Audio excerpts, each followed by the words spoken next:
It's a sad ending to the late Bronze Age. But the Iron Age is also just as interesting. So I've told you about the collapse, I've told you about the catastrophe and how it affected the world at large. Here is where we have to go back to the issues regarding the identity of the mysterious sea peoples. Specifically, we have to address the questions of who they are specifically.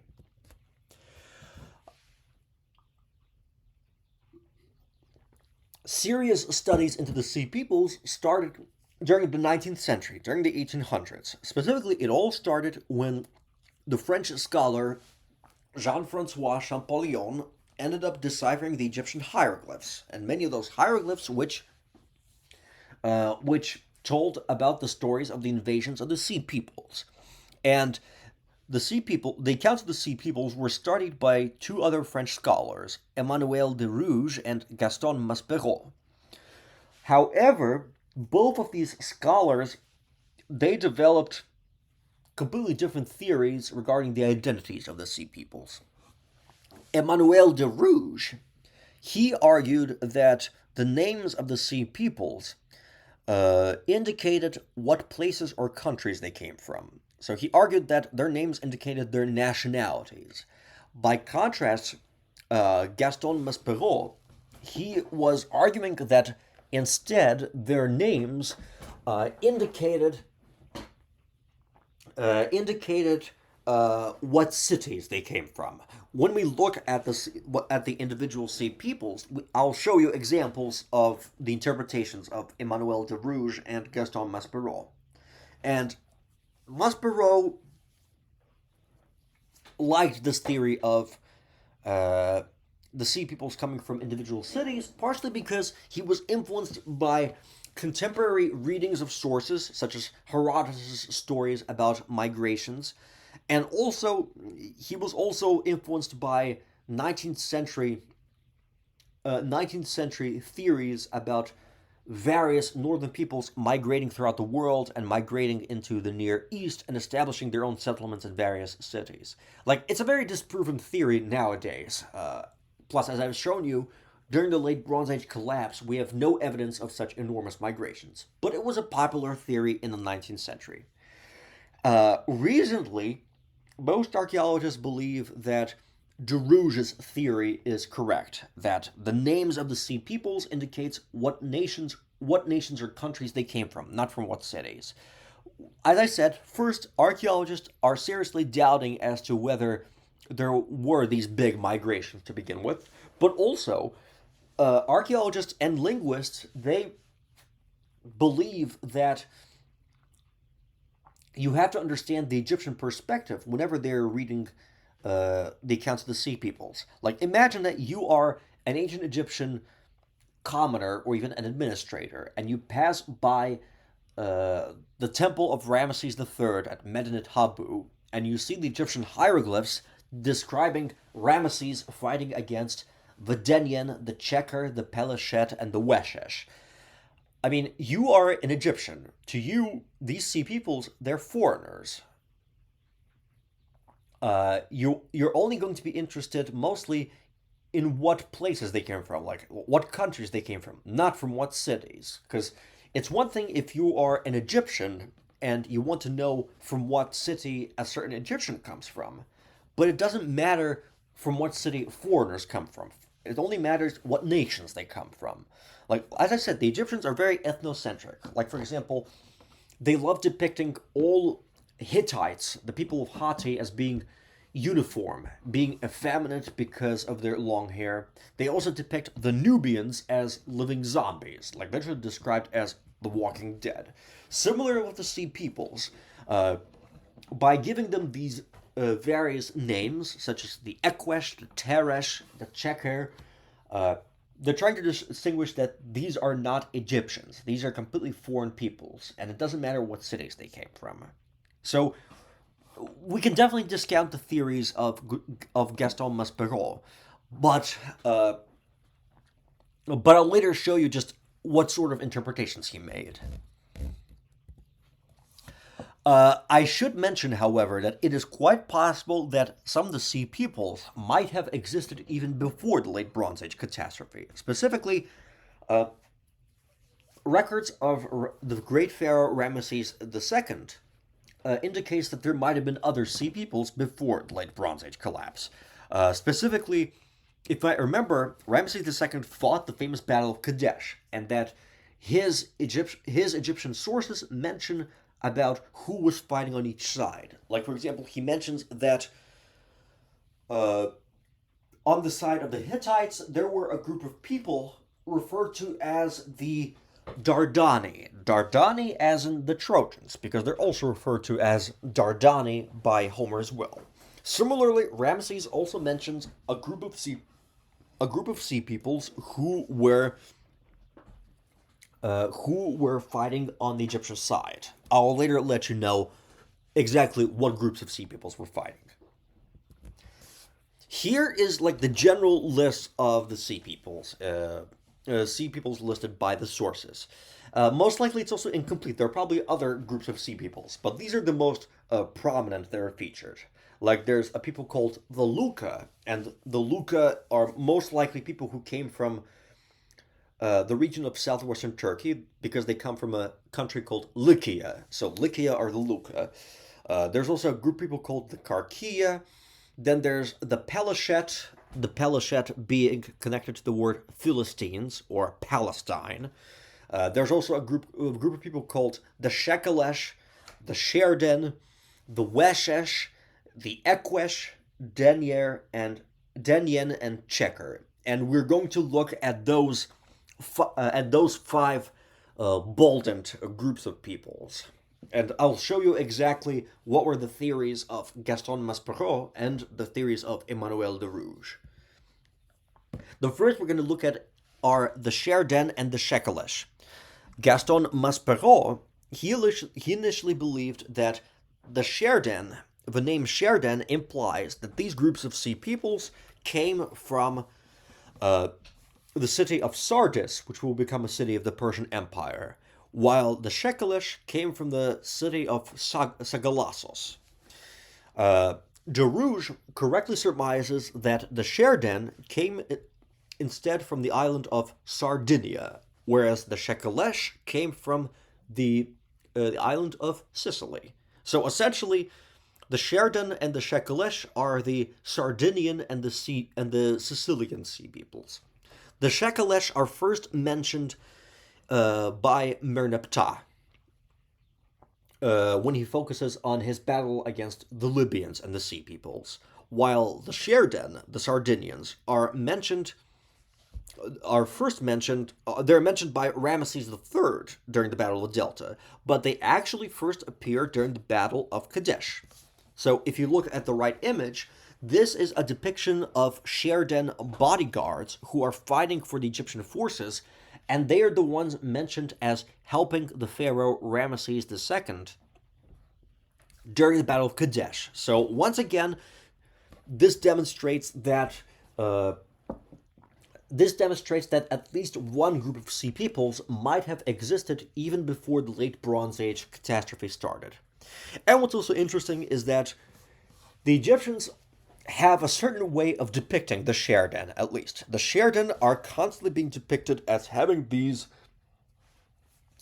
strange round helmets with horns with what looks like sun discs. So if you see an image of a person if you see an Egyptian image where there's a fighter looking like this, just know that this is most likely the depiction of a Sardinian sea person, of a Sherden. And they also have this strange looks like quilted armor complete with a kilt as well. Here is the next group of people that is really interesting. The Ekwesh and the Denyen. I forgot completely what Maspero thought about the Ekwesh and Denyen, but here's what De Rouge thought. De Rouge thought that Ekwesh is similar to the name Achaeans. And if we look at the comparison, we have Ekwesh in Egyptian, then we have Achaea or Achaeans in modern English language from Greek, and which is also similar to the name Ahiava. Ahiava, which is the Hittite rendering of the name Achaeans, or Greeks. So, with the Ekwesh, we could say that this is referring to sea peoples of possibly Greek origin. And some people have thought that Ekwesh might be the same as another group of people referred to as the Weshesh, but we're not entirely too sure about this. The Weshesh are pretty problematic. In fact, Gaston Maspero thought that the Weshesh came from a city called Wassos on the island of Crete. Like, still very problematic, but the majority of the linguists agree that the Ekwesh refers to Achaeans or Greeks. And then there's the other group called the Denyen. Who are they? Well, it looks like the Denyen might also have existed long before the Sea Peoples. You might remember I talked about the famous mortuary temple of Amenophis III where you see these two singing statues. On one of the statues, there's a depiction of a royal embassy where there's a depiction of Greek individuals with Greek kilts, but also in Egyptian hieroglyphs there are Greek names. The Egyptians have mentioned the Egyptians outright mention places such as Crete or Lesbos or Mycenae too. And specifically, they mention a group of people there referred to as the Tanaja. So the Tanaja being similar to the name Danans. Danans, which is the other name Homer uses to describe the Greeks. So it is quite possible that the Tanaja, the Greek Danans, would later become retransliterated by the Egyptians into Denyen. So here we have at least two groups of various sea peoples, Ekwesh and Denyans, who might be of Greek origin, which is very, very, very fascinating. And what's also interesting is that if we look at some of the depictions of some of the earlier depictions of the sea peoples, they're usually depicted as wearing plate armor and having very particular swords. It is quite possible that those swords and those armor might indicate ancient Greek weaponry. As I mentioned, in the Near East, the majority of the armor is mostly scale armor, but here it's a depiction of outright plate armor, like breastplate armor, and this is mostly something we see with the late Bronze Age Greeks. Similarly, some of the shapes of the swords of the Sea Peoples also look like some of the swords used by the Mycenaean Greeks, like especially some of the earlier thrusting and stabbing swords as well.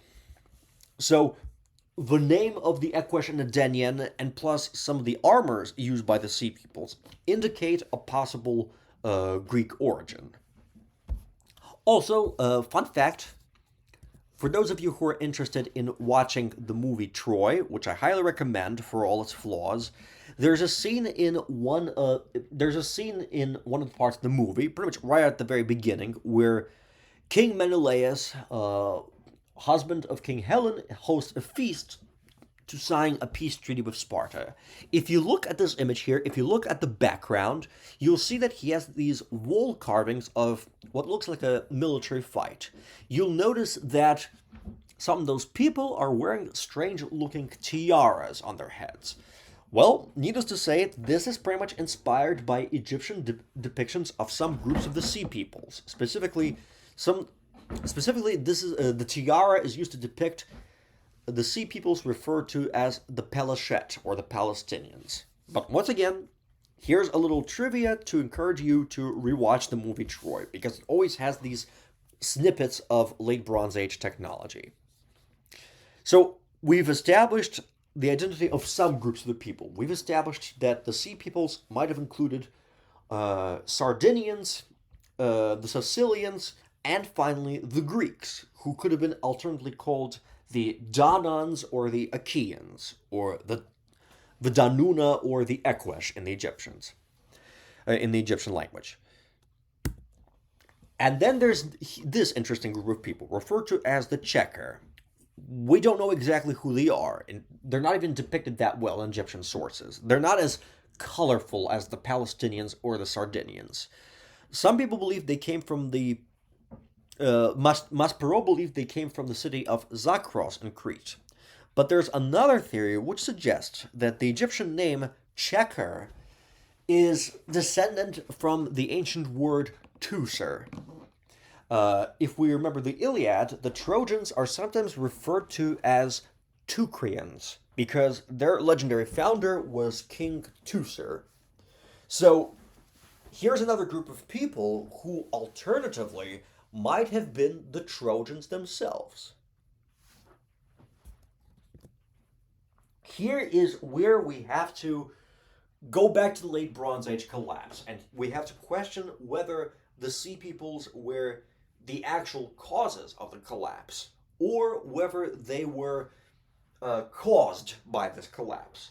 To just recap the late Bronze Age collapse. Remember, we've established that it was probably caused by multiple causes: natural disasters, cutting off of trade networks, introduction of new military technologies that allowed raiders to gain an advantage, and plus, we've also reviewed the theory of systems collapse, which implied that the civilizations were already weak on the inside, and that if there's enough pressure from the outside, they will eventually implode on themselves.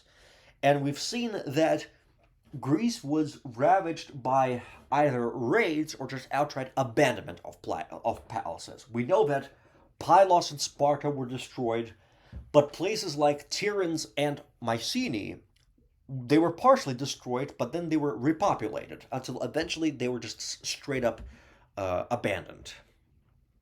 And that we've seen that their entire societies have vanished. Their elites have vanished, their intricate bureaucracies and their literacies have also vanished. And essentially, palace civilizations were broken up, and instead emphasis was placed more on the small individual communities who had to fight to survive. Uh,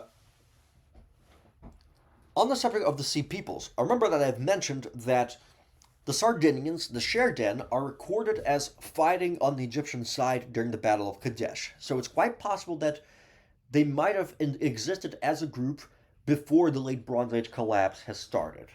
But there's still a question of whether they were affected by the late Bronze Age collapse, or whether they were the ones who started it. We don't really know. However, we've established that other groups of Sea Peoples might have been Greeks in origins, so the Denyen or the Ekwesh. And remember that some places in Greece, like Pylos, were destroyed. In fact, Pylos mentions being under attack from outside forces from the sea, so they might have been destroyed by other Sea Peoples. But if we take a look at Mycenaean society, the societies have been destroyed. They've imploded on themselves. Uh, Social structure is breaking down. The administrative centers are gone. Literacy is being destroyed. And what happens to the ruling elite? What happens to the ruling aristocracy who have lost their homes and who have lost their possessions? I mean, there's a big possibility that some of those people will be reinforced to becoming pirates.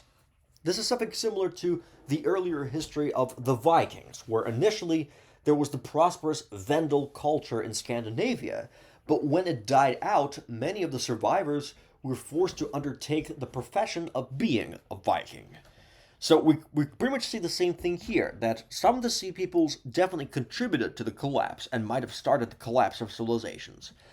But other groups of Sea Peoples, such as the Mycenaean Greeks, endured the catastrophe, saw their homes and their worlds destroyed, and as a form of survival were forced to become pirates in order to survive and quickly get as much booty as possible. This is a theory which has been highlighted by the historian Nancy Sanders, whom you have read. Like, she points out that the collapse of the world partially led to the creation of the Greek Sea Peoples.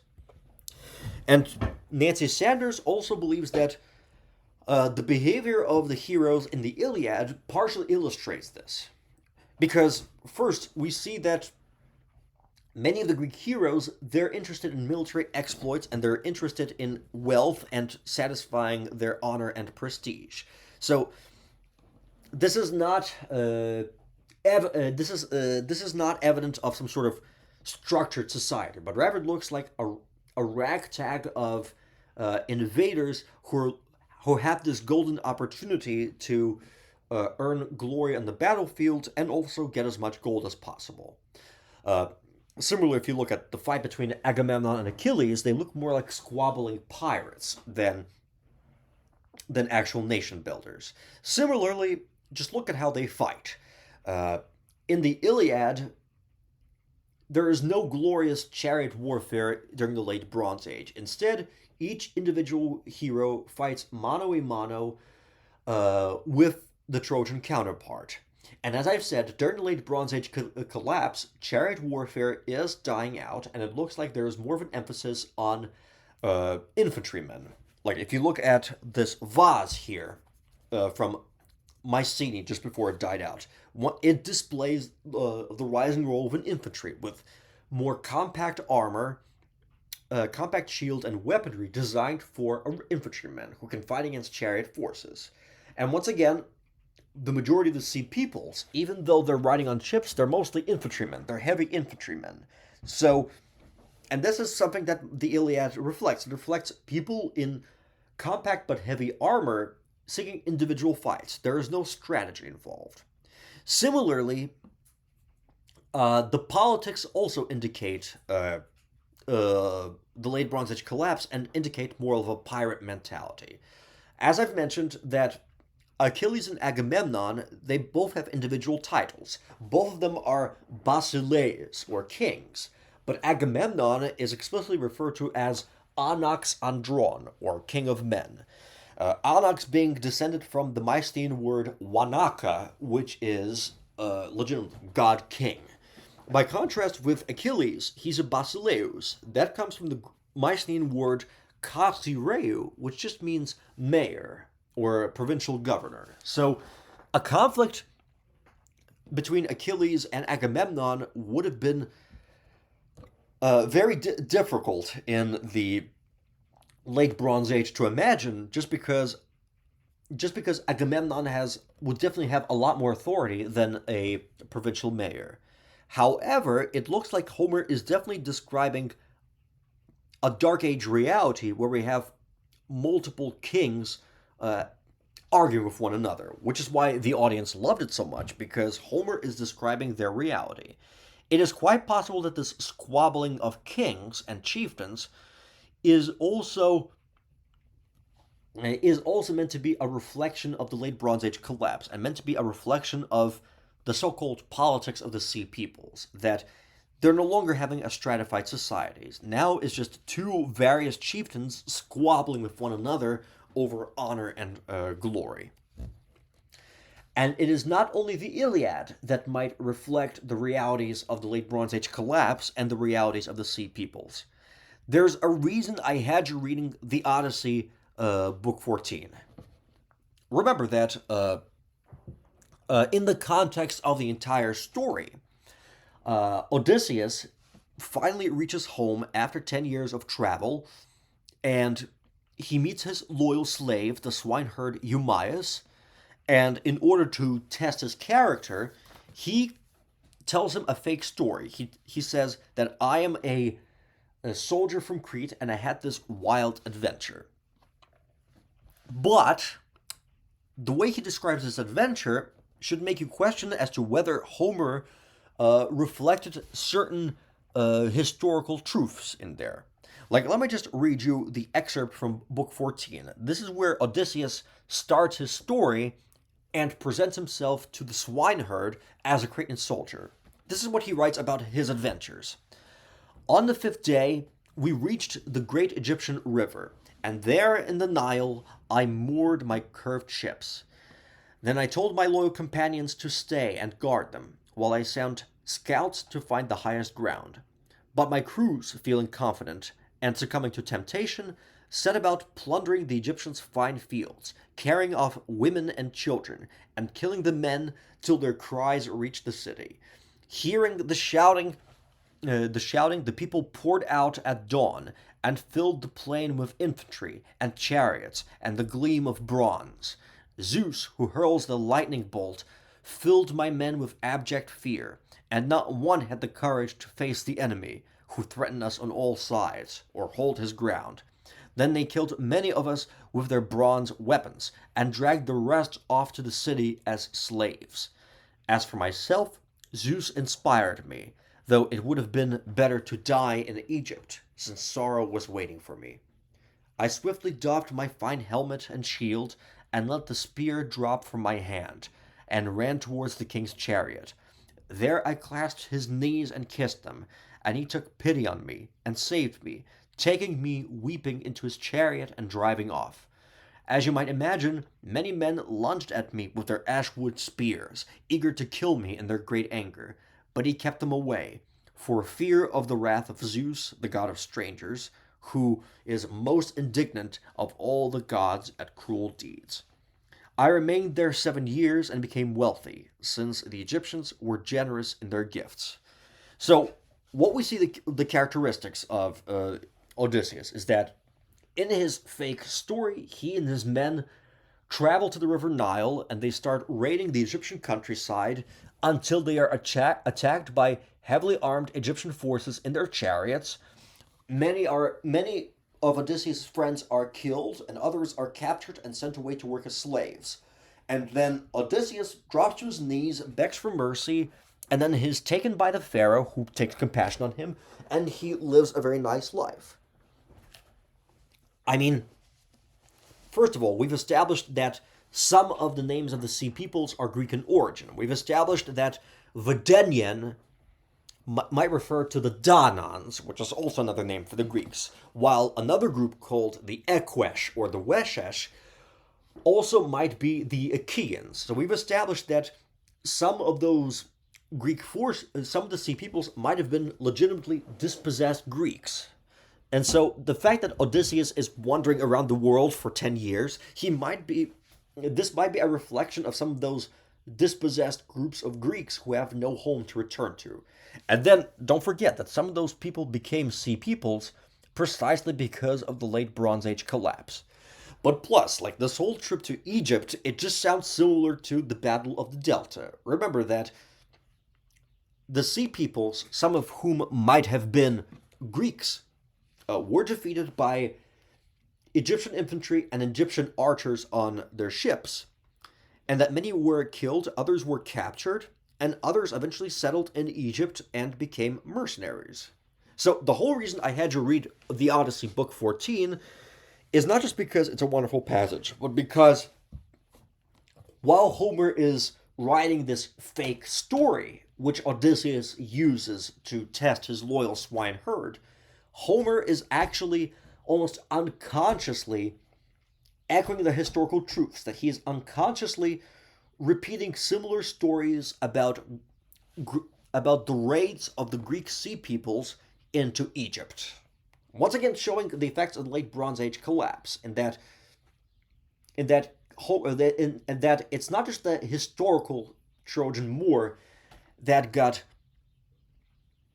translated orally from generation to generation, but also stories such as these, stories about Greek raids into Egypt with other groups of the sea peoples. And this is something that Homer remembered. So we know that, so we've seen just how some sea peoples might have caused the collapse, while others might have been the result of the collapse, the Greeks being the big example. Here is where we have to look at Troy once again. So far, we have paid attention to, during this course, we are paying attention mostly to two cities, to Troy 6, the fine city with great walls, which was destroyed by an earthquake, and then Troy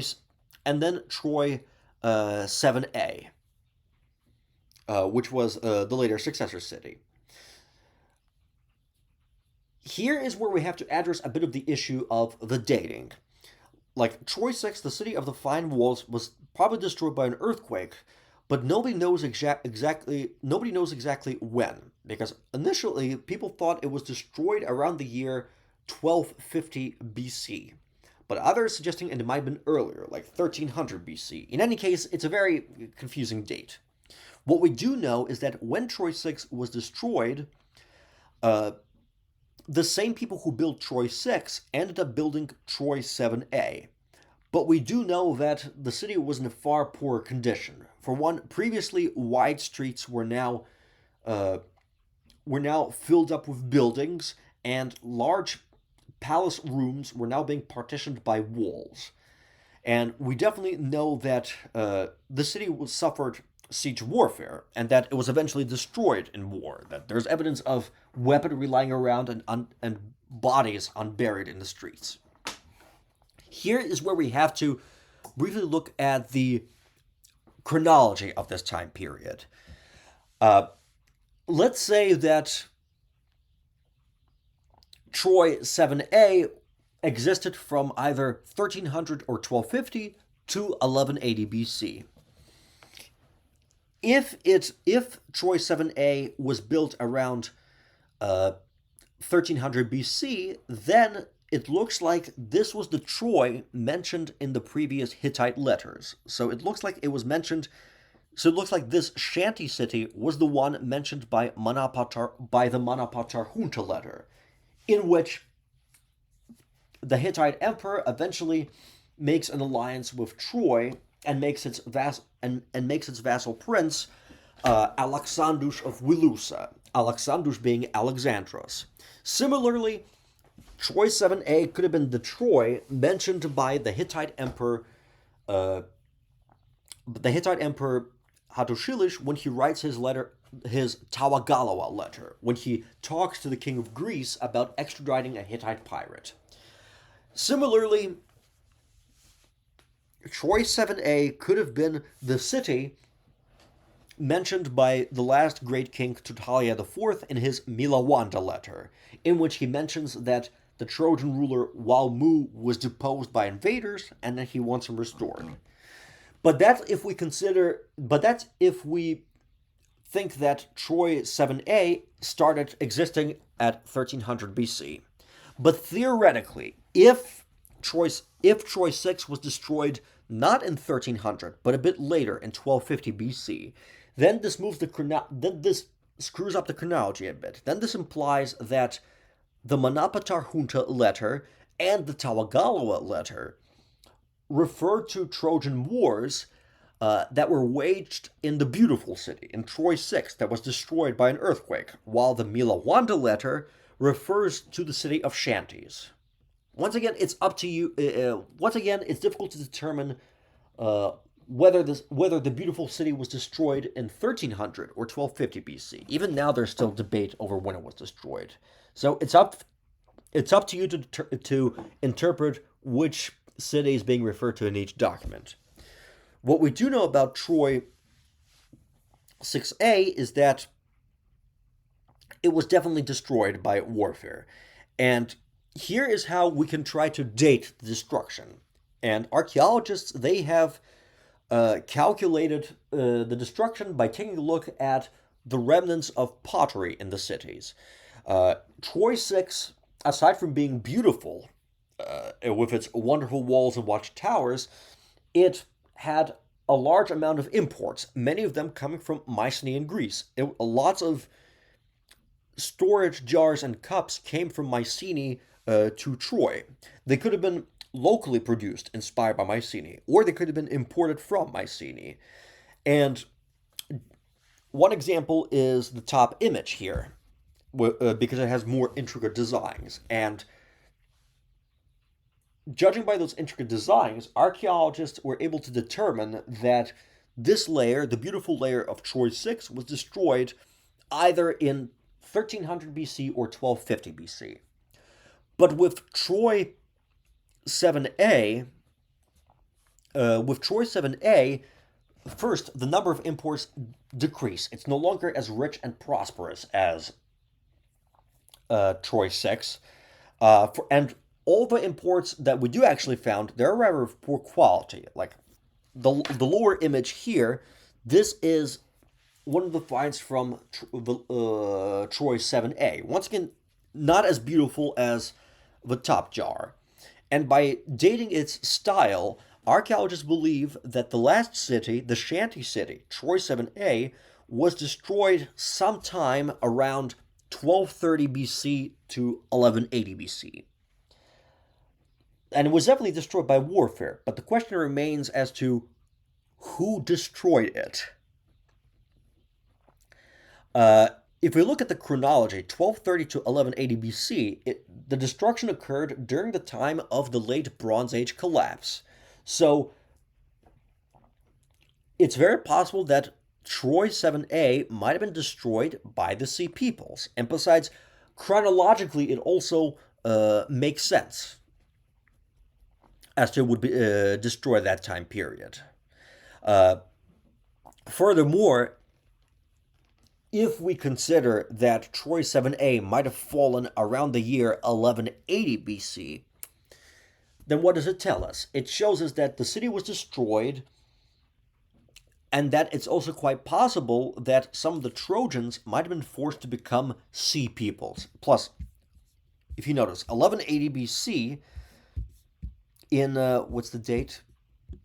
In 1175 BC, a group of Sea Peoples, including the Chequer, who could have been the Teucrians or the Trojans, end up attacking Egypt. So what does this tell us? If Troy 7A was destroyed in 1180 BC, this implies that also the survivors of Troy also teamed up with the Sea Peoples to join on an expedition against Egypt. But similarly, it is quite possible that Troy 7A might have been destroyed earlier, around 1230 BC. But then it becomes unclear as to who destroyed it then. It could have been the Sea Peoples, or it could have been someone else entirely. We don't yet know. But what we could definitely be sure of is that Troy 7A definitely fell during the time when most of the late Bronze Age civilizations were vanishing at that point. And afterwards, Troy was... A couple of more layers of Troy were being built, after Troy 7A, there was also Troy 7B, but then it was finally abandoned in 1000 BC, and it was only repopulated much, much, much later during the time of Alexander the Great. So it seems that just like the other civilizations, such as Mycenae and the Hittites, this poor shanty city ate out its own existence until it was also destroyed. Now, I mentioned Troy, and I mentioned how Trojan survivors might have been the Sea Peoples. Here's the reason why I also had you read the Aeneid by Titus Livy and also by Virgil. To recap, remember that Prince Aeneas is the last survivor of Troy who ends up surviving the destruction of his city, and according to Roman mythology, the Roman gods inspired him to go on an adventure to find a new home for his people. And after traveling for many years, he eventually settles down in Italy, where he establishes the foundations for the future Roman Empire.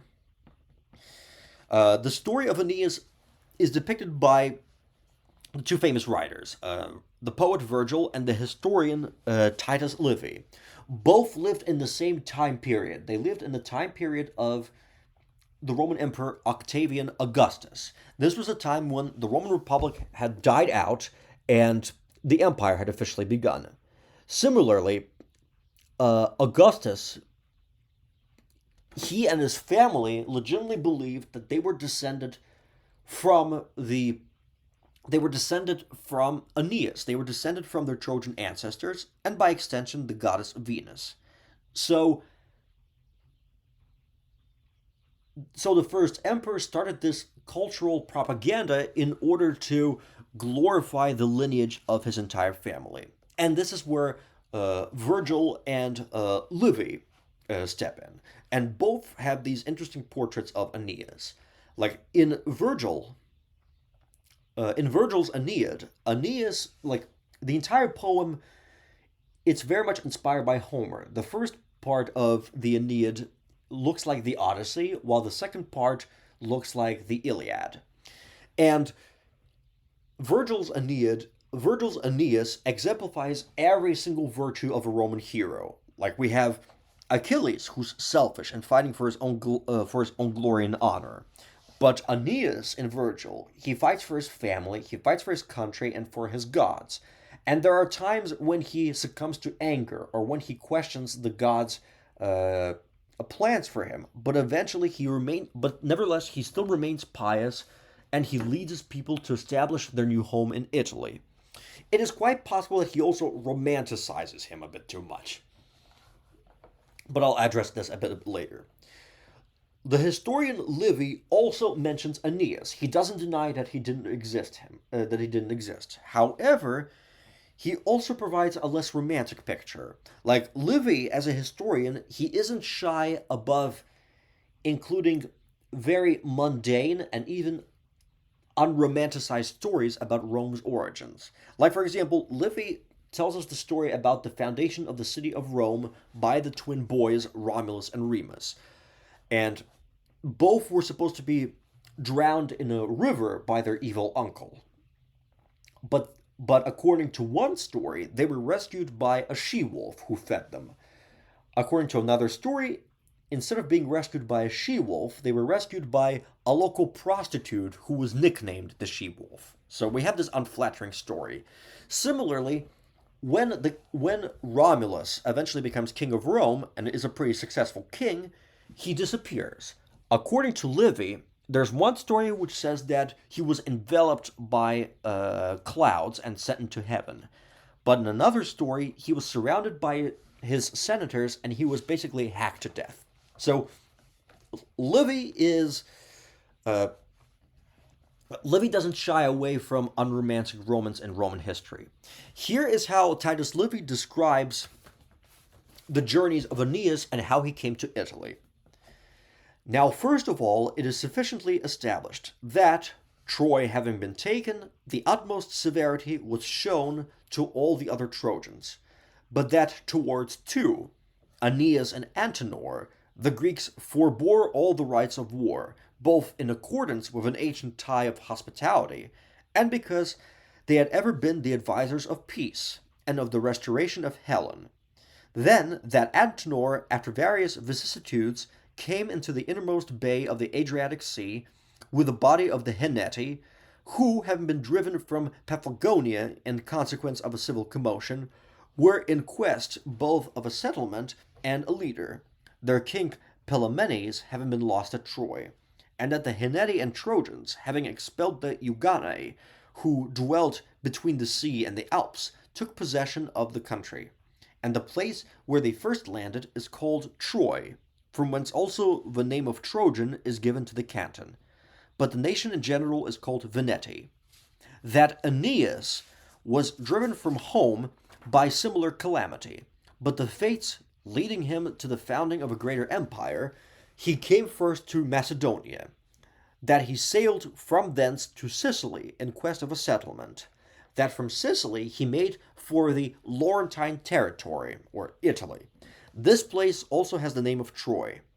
When the Trojans, having disembarked there, were driving plunder from the lands, as being persons to whom, after their almost immeasurable wandering, nothing was left but their arms and ships, Latinus the king and the aborigines who then occupied those places assembled in arms from the city and country to repel the violence of the newcomers. So here we have Aeneas and his Trojans described as literally driving plunder from the Italian lands simply because they have nothing with them except their weapons and their ships. And we have the beginning of a violent conflict between Trojan migrants and the native populations of Italy. So on the one hand, this is Titus Livy trying to be an honest historian and showing us almost an unglamorous portrayal of Aeneas. However, just like Homer might have reflected the Sea Peoples in the Odyssey, Book 14, Titus Livy might also be echoing another late Bronze Age reality. Like I mentioned that this Livy mentions that the Trojans basically acted like pirates. And remember, the late Bronze Age collapse also features stories of enemy ships coming and destroying the countryside. Similarly, we've just established that some of the Sea Peoples could have been Greeks, but others could have been Trojans. Remember that one group of the Sea Peoples is referred to as the Checker. The Checker, the Checker probably could have been derived from the word Teucrians. Teucrians, which is also another name for the Trojans, because their legendary founder was Teucrus, which the implication being that uh, the story of Titus Livy about Aeneas, it's not just something random, that he's actually that unconsciously he's describing Aeneas and the Trojan migrants as the Sea Peoples. And here's where we have to look back at the chronology of the destruction of Troy. So look back at those two layers of Troy. Troy 6 with its fine, beautiful walls, the earthquake city, and Troy 7a, the city of shanties. Troy 6, it was destroyed sometime from 1300 or 1250 BC. Once again, nobody's quite sure what date it is. But if we look at Troy 7a, the city of shanties, most likely it was destroyed around the year 1180 BC. So first, it was destroyed by raiders during the time of the collapse. It could have been destroyed by the Sea Peoples or somebody else.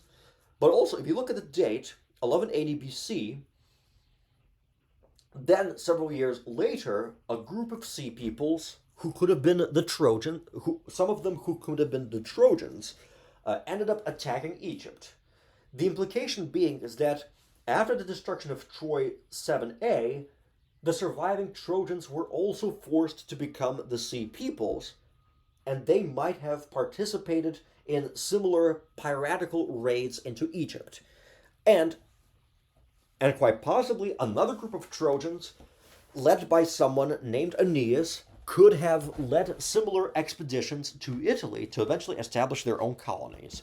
So once again, we see the very wonders of studying the Trojan War, is that even by reading other texts, we see unconscious echoes of the reality of the late Bronze Age. And then, so next time when you look at Virgil's Aeneid or read Titus Livy, you will see that quite possibly even the most mythical of stories might have their own historical backgrounds. And that Aeneas, the noble prince of Troy, actually might have had a far more darker background caused by the overall late Bronze Age collapse. To basically wrap up the historical look at the Trojan War, we see that one of the greatest tragedies of these events is that this was the story of an end of an age. Like, before the collapse, we've seen all these civilizations practically blossoming. Mycenaean Greece, compared to all the societies of Europe at the time period, these were an absolutely impressive people. They managed to become great architects and engineers, and they've managed to create a very rich bureaucratic societies, very complex for their time periods. Similarly, the Hittites established their own powerful domains that controlled all of Turkey and stretched down to Syria. And similarly, Egypt was also extremely powerful, especially during Ramesses II, and that all of these powers butted heads with one another. Especially the Hittites butted heads with the Egyptians, and the Mycenaeans butted heads with the Hittites over control of Western Asia.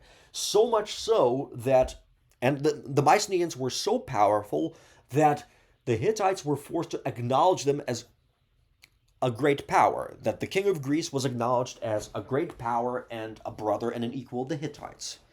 But during the collapse, we've seen that all these societies, for various reasons, essentially have disappeared. Like, the Mycenaeans were lost to history, and Greece started it from scratch. Similarly, the Hittites also ate out its own existence, And Egypt held out as much as it could, but it too was eventually severely weakened by the catastrophe.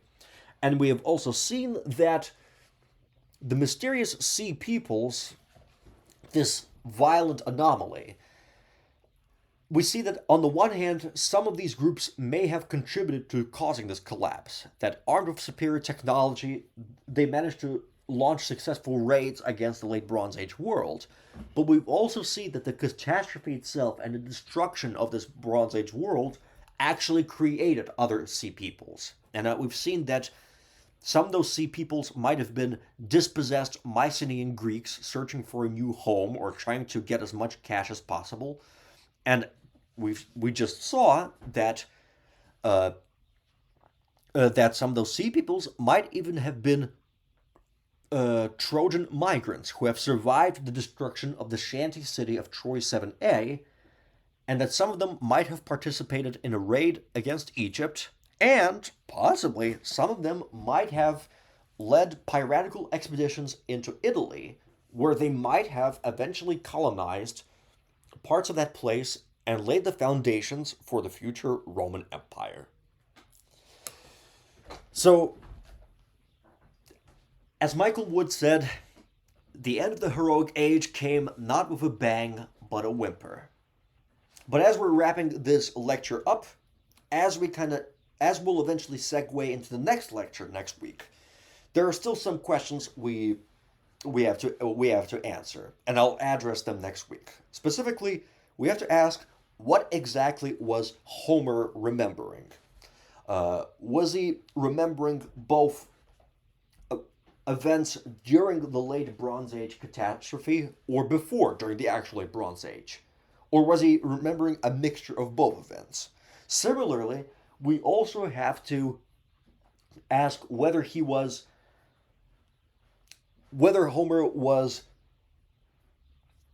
misinterpreting many of the events, or whether,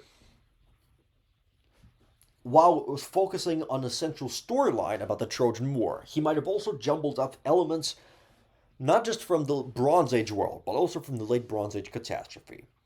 And when we come back next week, and when we present our projects, then we will also look at how can we reconcile the history and the myth? How can we reconcile the actual historical Trojan War with the way Homer presents it? And here's some bibliography that you might find interesting that you might want to use if you're writing your research papers. Once again, I'm going to post this lecture up on Canvas. Please let me know if you have trouble accessing it. On that note, I will see you all one last time next week, where we will look at our projects and then wrap up this course and walk out with a completely new understanding and knowledge of the Trojan War. Have a good rest of your day, everybody, and stay safe out on the roads.